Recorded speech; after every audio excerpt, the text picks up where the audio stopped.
نحمده ونصلي ونسلم على رسوله الكريم أما بعد فأعوذ بالله من الشيطان الرجيم بسم الله الرحمن الرحيم اهدنا الصراط المستقيم صدق الله العلي العظيم.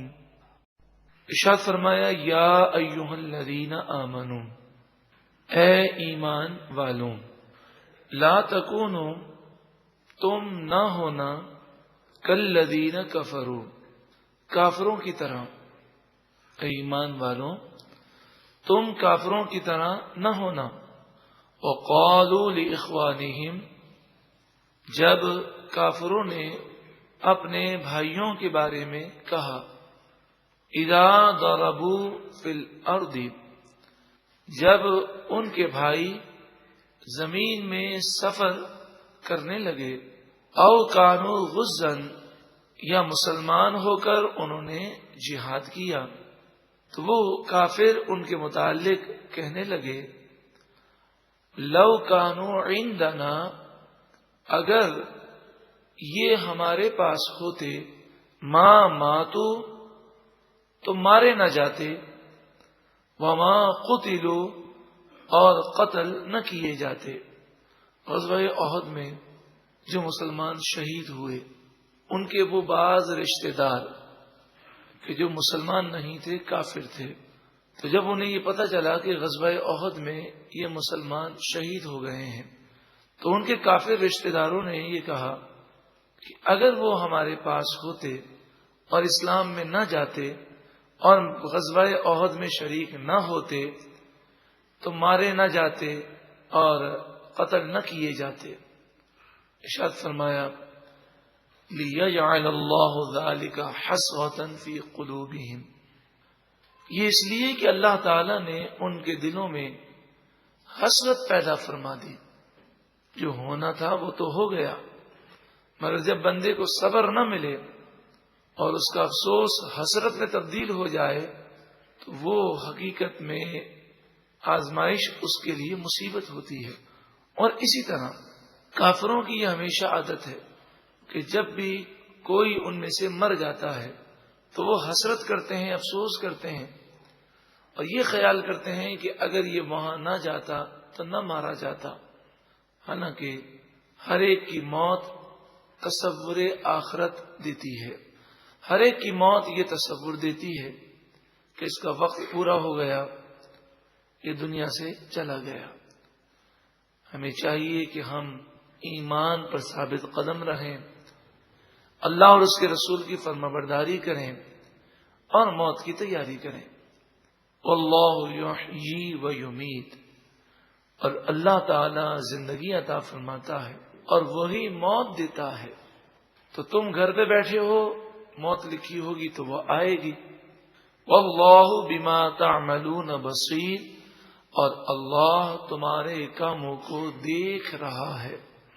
جب یہ تصور قائم ہو جائے کہ اللہ دیکھ رہا ہے، گناہوں سے نفرت بھی ہو جاتی ہے، نیکیوں پر چلنا بھی آسان ہو جاتا ہے، دل سے دنیا کی محبت نکل جاتی ہے. اور ختم قادریہ شریف کے بعد یہی پیغام دیا جاتا ہے. ہر اتوار کو عصر تا مغرب مسجد بہار شریعت میں جو ختم قادریہ شریف ہوتا ہے، کبھی آ کر دیکھیں. ختم قادریہ شریف کے بعد جب ذکر کرتے ہیں، اللہ تعالی کے مبارک ناموں کا ورد کرتے ہیں، اور جب یہ صدائیں ہوتی ہیں کہ اللہ سب سے بڑا ہے، اللہ دیکھ رہا ہے، تو کئی بھائیوں نے بتایا ان کے یہ ویوز ہیں کہ الحمدللہ کہ جب یہ وظیفہ کرتے ہیں اللہ دیکھ رہا ہے، بسا اوقات رونگٹے کھڑے ہو جاتے ہیں، آنکھوں سے آنسو جاری ہو جاتے ہیں.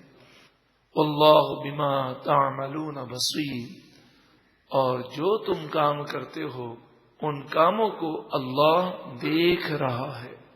وَلَئِن قُتِلْتُمْ فِي سَبِيلِ اللَّهِ، گھر پر بیٹھ کر موت آئے، یہ کوئی ایسی شاندار کامیابی تو نہیں، لیکن اگر موت اللہ کے راستے میں آئے تو کتنی بڑی کامیابی ہے. وَلَئِن قُتِلْتُمْ فِي سَبِيلِ اللَّهِ، اور اگر تم اللہ کے راستے میں قتل کر دیے جاؤ، او متم یا مر جاؤ، انتقال کر جاؤ، کہ میدان جنگ میں پہنچنے سے پہلے ہی راستے میں بیماری سے انتقال کر جاؤ، لیکن نکلے ہو اللہ کے راستے میں، لمغفرۃ من اللہ، ضرور اللہ کی طرف سے تمہارے لیے مغفرت کی بشارت ہے، ورحمۃ، اور رحمت کی بشارت ہے، خیر مما یجمعون، پوری کائنات کی دولت جو بھی ہے اس سے یہ بہتر اور افضل ہے۔ خیر بہتر ہے، اللہ کی رحمت، اللہ کی مغفرت بہتر ہے، مما اس سے جو یجمعون وہ جمع کرتے ہیں، ساری دولت سے اللہ کی رحمت افضل و اعلیٰ ہے۔ اللہ اپنی طرف سے ہمیں مغفرت اور اپنی رحمت عطا فرمائے۔ وَلَئِن مُتُّمْ، اور اگر تم انتقال کر جاؤ راہ خدا میں، او قتلتم، یہ شہید کر دیے جاؤ، لَإِلَى اللَّهِ تُحْشَرُونَ، ضرور تم اللہ ہی کی طرف لوٹائے جاؤ گے۔ تو پھر گھبرانا کیا، جب اللہ تعالیٰ مغفرت بھی عطا فرمائے گا، رحمت بھی عطا فرمائے گا، اور یہاں دنیا سے لوٹ کر جاؤ گے اللہ کی بارگاہ میں، تو پھر موت سے کیا گھبرانا۔ یہی تو وجہ ہے کہ بزرگان دین شہادت کی تمنائیں کیا کرتے۔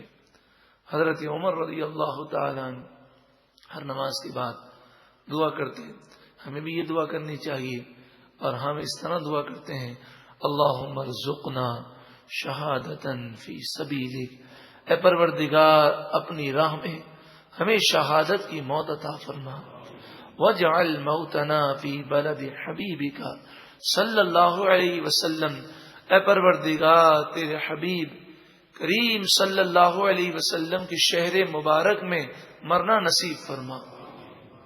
فَبِمَا رَحْمَةٍ مِّنَ اللَّهِ لِنْتَ لَهُمْ، بس اللہ تعالیٰ کی کیسی مہربانی ہے کہ محبوب صلی اللہ علیہ وسلم آپ ان مسلمانوں کے لیے نرم دل ہیں۔ وَلَوْ كُنْتَ فَظًّا غَلِيظَ الْقَلْبِ لَانفَضُّوا مِنْ حَوْلِكَ، اور اگر آپ نرم دل نہ ہوتے تو یہ آپ کے ارد گرد سے بکھر جاتے۔ فَاعْفُ عَنْهُمْ، پس آپ ان سے درگزر فرمائیے۔ نبی کریم صلی اللہ علیہ وآلہ وسلم میدان احد میں دیکھ رہے ہیں کہ مسلمان جنگ چھوڑ کر بھاگ رہے ہیں، نبی کریم صلی اللہ علیہ وآلہ وسلم نے غضب نہیں فرمایا، بلکہ اللہ تعالی سے مغفرت کی دعائیں مانگی۔ تو مسلمانوں کو یہ نعمت بتائی جا رہی ہے کہ تم کتنے خوش نصیب ہو کہ تمہیں وہ نبی ملے ہیں جو رحمت للعالمین ہیں، جنہیں اللہ تعالی نے رحمت بنا کر بھیجا ہے۔ اگر نبی کریم صلی اللہ علیہ وآلہ وسلم غضب فرما دیتے تو تم تباہ ہو جاتے۔ یہ اللہ کا فضل ہے۔ اور پھر فرمائے گا، اے محبوب آپ ان مسلمانوں سے درگزر کیجیے، واقعی انہوں نے آپ کی نافرمانی کر کے نقصان تو پہنچایا ہے۔ وَاسْتَغْفِرْ لَهُمْ، اور ان کے لیے استغفار کیجیے، معافی طلب کیجیے۔ وَشَاوِرْهُمْ فِي الْأَمْرِ، اور ان کا دل خوش کرنے کے لیے معاملات میں ان سے مشورہ کیجیے، تاکہ مسلمانوں کا دل خوش بھی ہو جائے، اور معاملات میں آپس میں مشورہ کرنا سنت مبارکہ بھی ہو جائے۔ اور جب مشورہ کر کے آپ کسی بات کا تہیہ کر لیں، فَإِذَا عَزَمْتَ، پھر جب آپ عزم کر لیں، فَتَوَكَّلْ عَلَى اللَّهِ، تو اللہ ہی پر بھروسہ رکھیں۔ ان اللہ یحب المتوکلین، بے شک اللہ تعالی بھروسہ کرنے والوں کو پسند فرماتا ہے۔ مطلب یہ کہ انسان مشورہ کر کے، سوچ بچار کر کے، تدابیر اختیار کر کے کوئی بھی کام کرتا ہے تو یہ تو اس کی کوشش ہے، نتیجہ تو وہی آئے گا جو رب العالمین چاہے گا۔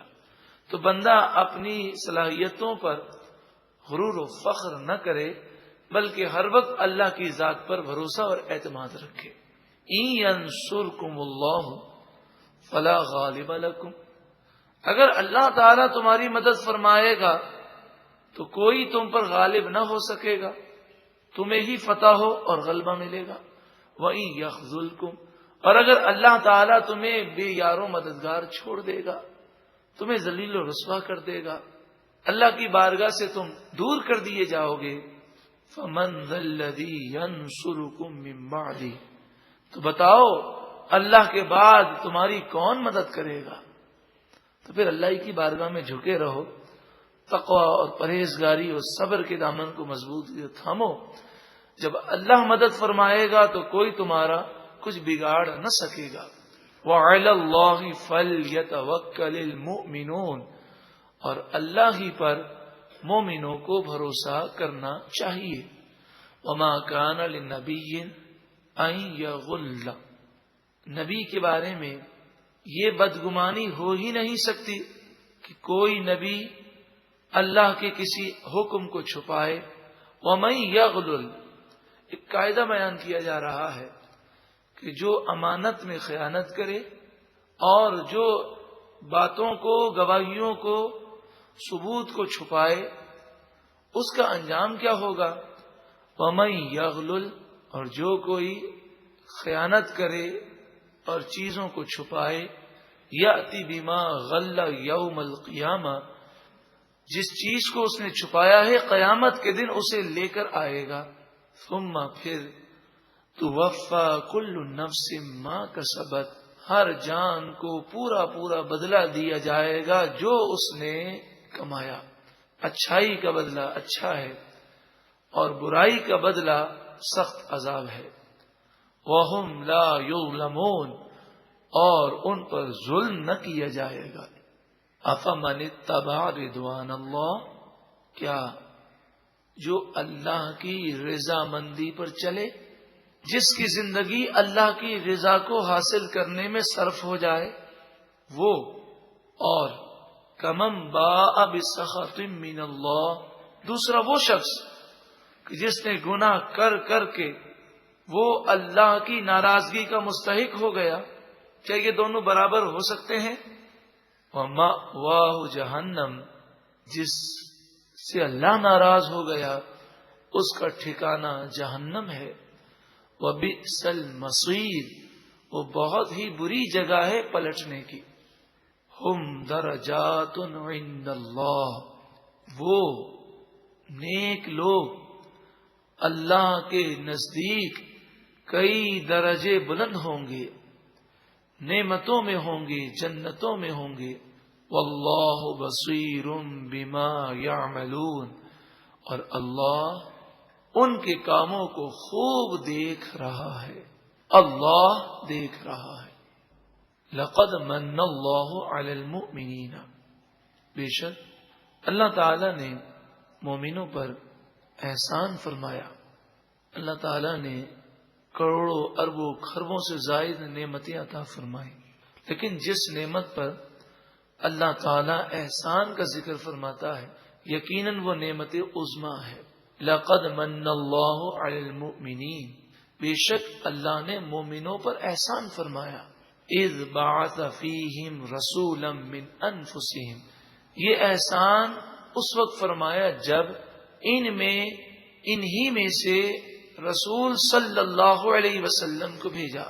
حضور کی آمد احسان عظیم ہے، حضور صلی اللہ علیہ وسلم کی آمد نعمت عظمیٰ ہے۔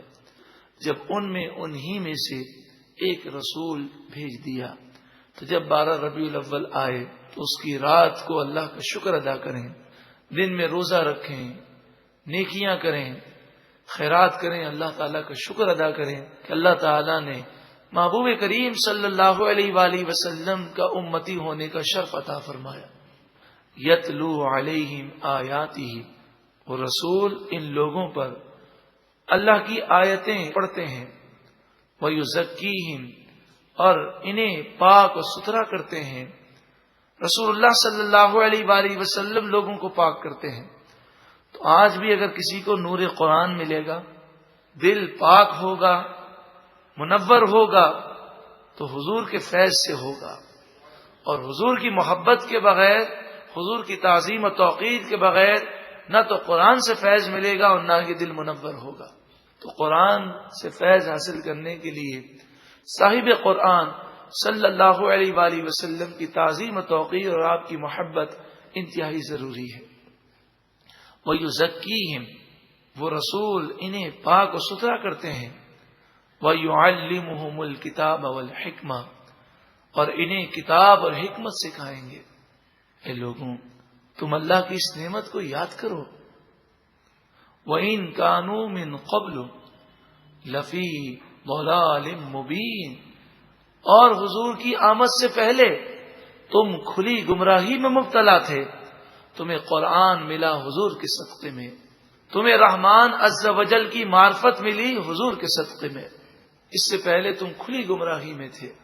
اولما اصابتکم مصیبۃ قد اصبتم مثلیھا، اے مسلمانوں، غزوہ احد میں جب تم پر مصیبت آئی تو یہ خیال کرو کہ تم غزوہ بدر میں کافروں کو دگنی تکلیف پہنچا چکے ہو۔ غزوہ احد میں 70 مسلمان شہید ہوئے، غزوہ بدر میں 70 کافر مارے بھی گئے اور 70 گرفتار بھی ہوئے، تو دگنی انہیں تکلیف مسلمانوں نے غزوہ بدر میں پہنچائی ہے۔ اور پھر غزوہ احد کا انجام یہ ہے کہ مسلمانوں کو فتح مل گئی، اور غزوہ بدر کا انجام یہ ہے کہ کافروں کو ایسی شکست ہوئی کہ وہ پیٹ پھیر کر بھاگے ہیں۔ تو اے مسلمانوں، تم غزوہ احد کے رنج میں مبتلا ہو کر حوصلے پست مت کرنا۔ کافر غزوہ بدر میں ایسی مار کھانے کے باوجود بھی 1 سال کے بعد تم پر پھر انہوں نے حملہ کیا، انہیں تو کوئی ثواب نہیں ملنا، پھر بھی انہوں نے حملہ کیا، تو تمہارے حوصلے بہت بلند ہونے چاہیے۔ جو ہوا اس پر اپنے حوصلے پست نہ کرو، اللہ کی راہ میں دوبارہ لڑنے کے لیے تیار رہو۔ تو اب غزوہ احد میں جو مصیبت آئی، جو پریشانی آئی، قل تم انا ھذا، تم کہتے ہو یہ کیوں آئی؟ قل، آپ فرمائیے اے محبوب صلی اللہ علیہ وسلم، ہوا من عند انفسکم، یہ تمہاری اپنی وجہ سے آئی ہے، تمہاری جانوں کی طرف سے آئی ہے کہ تم نے نبی کریم صلی اللہ علیہ وآلہ وسلم کی نافرمانی کی، اور 40 افراد نے درہ چھوڑ دیا، اس پہاڑی کو چھوڑ دیا، اور کافروں نے حملہ کر دیا، تو یہ تمہارا اپنا قصور ہے۔ ان اللہ علی کل شیء قدیر، بے شک اللہ تعالی ہر چاہت پر قادر ہے۔ اب غزوہ احد میں جو پریشانی آئی اس کی حکمت کا بیان ہے کہ اس پریشانی میں اور حکمتوں کے ساتھ یہ حکمت بھی ہے، وما اصابکم یوم التقى الجمعان، جس دن 2 لشکر آپس میں ٹکرائے غزوہ احد کے دن، اس وقت تم پر جو مصیبت آئی، جو پریشانی آئی، فبإذن اللہ، وہ اللہ کے اذن سے آئی، وَلِيَعْلَمَ الْمُؤْمِنِينَ، اور اس لیے آئی تاکہ اللہ تعالی مومنوں کی پہچان کرا دے۔ وہ غزوہ ہے جس میں مومن اور منافق کی پہچان ہو گئی۔ وَلِيَعْلَمَ الَّذِينَ نَافَقُوا، اور اس لیے آئی تاکہ اللہ منافقوں کی بھی پہچان کرا دے۔ وَقِيلَ لَهُمْ تَعَالَوْا، جب ان منافقوں سے کہا جائے آ جاؤ، ہمارے ساتھ آؤ، قاتلوا فی سبیل اللہ او ادفعوا، اللہ کی راہ میں لڑو یا کافروں کو ہم سے دور کرو، تو منافق جہاد کے لیے نہ آئے، کچھ آ کر بھاگ گئے۔ قالوا، جو نہیں آئے انہوں نے کہا لو نعلم قتالا لاتبعناکم، اگر ہم لڑائی ہوتا جانتے تو ضرور تمہاری پیروی کرتے۔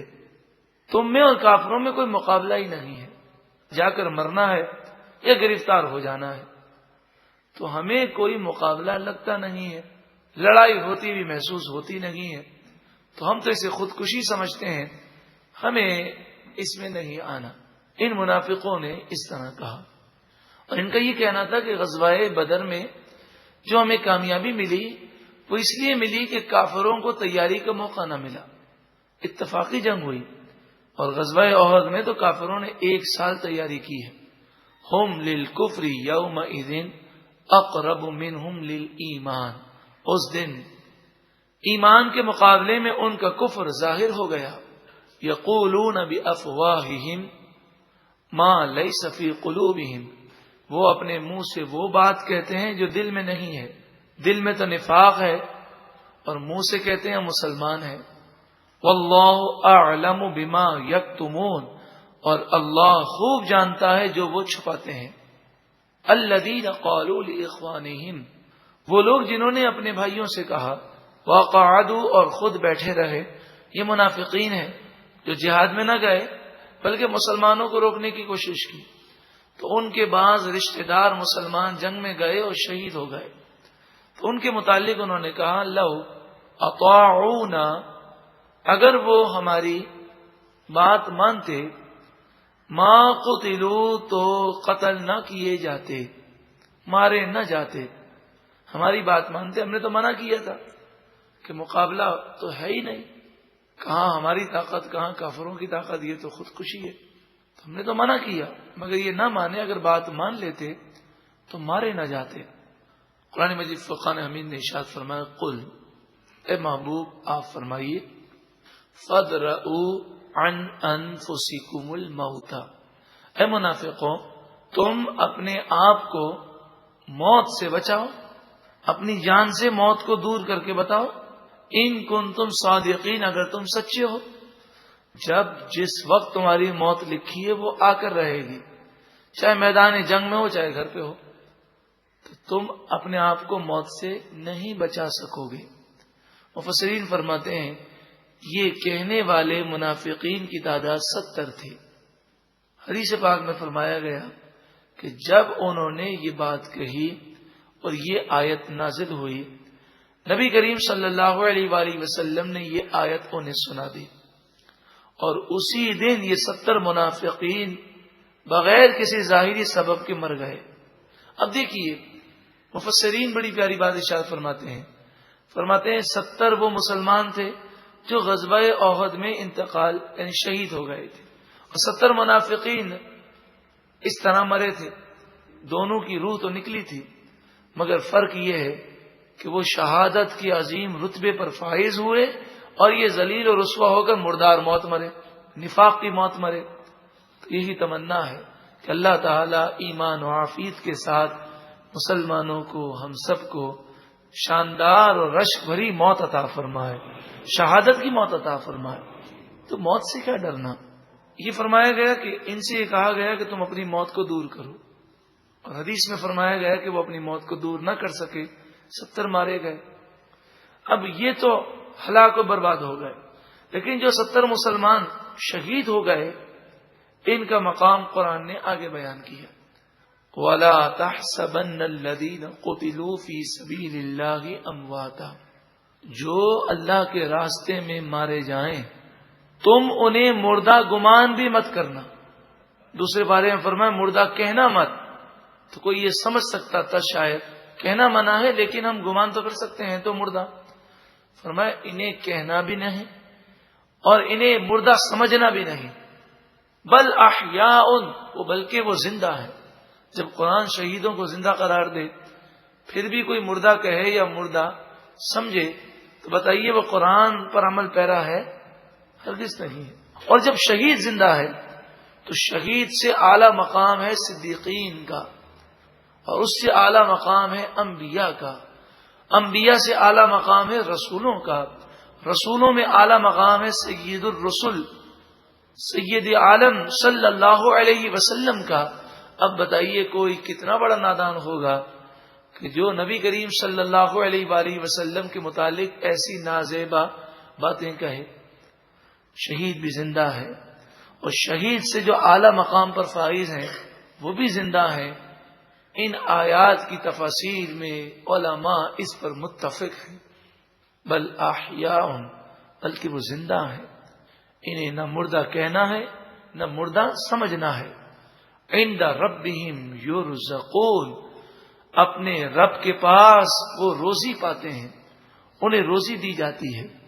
فریحین بما آتاہم اللہ من فضل، وہ خوش ہوتے ہیں ان نعمتوں پر جو اللہ نے انہیں اپنے فضل سے عطا فرمائی. فرمایا کہ شہید کا جسم تو قبر میں ہوتا ہے، اس کی روح جنت کے میوے کھاتی ہے. وَيَسْتَبْشِرُونَ بِالَّذِينَ لَمْ يَلْحَقُوا بِهِمْ مِنْ خَلْفِهِمْ، اور وہ خوشی مناتے ہیں ان لوگوں کی جو ان کے بعد آنے والے ہیں، ابھی ان سے ملے نہیں ہیں. یعنی جب وہ شہید ہو گئے تو انہیں اس بات کا علم دیا گیا کہ تمہارا فلاں فلاں بھائی بھی اللہ کی راہ میں شہید ہوگا، تو وہ اس کے استقبال کی تیاری کرتے ہیں اور اس کی خوشی مناتے ہیں کہ وہ بھی شہید ہو کر ہمارے پاس آئے گا. اللہ خوف علیہم ولا هم یحزنون، اور اس بات کی خوشی مناتے ہیں کہ ان پر نہ کوئی خوف ہے اور نہ وہ غمگین ہوں گے. یستبشرون بنعمت من اللہ وفضل، وہ خوشی مناتے ہیں اللہ کی نعمت اور اللہ کے فضل پر. وَأَنَّ اللَّهَ لَا يُضِيعُ أَجْرَ الْمُؤْمِنِينَ، اور بے شک اللہ تعالی مومنوں کے اجر کو ضائع نہیں فرماتا.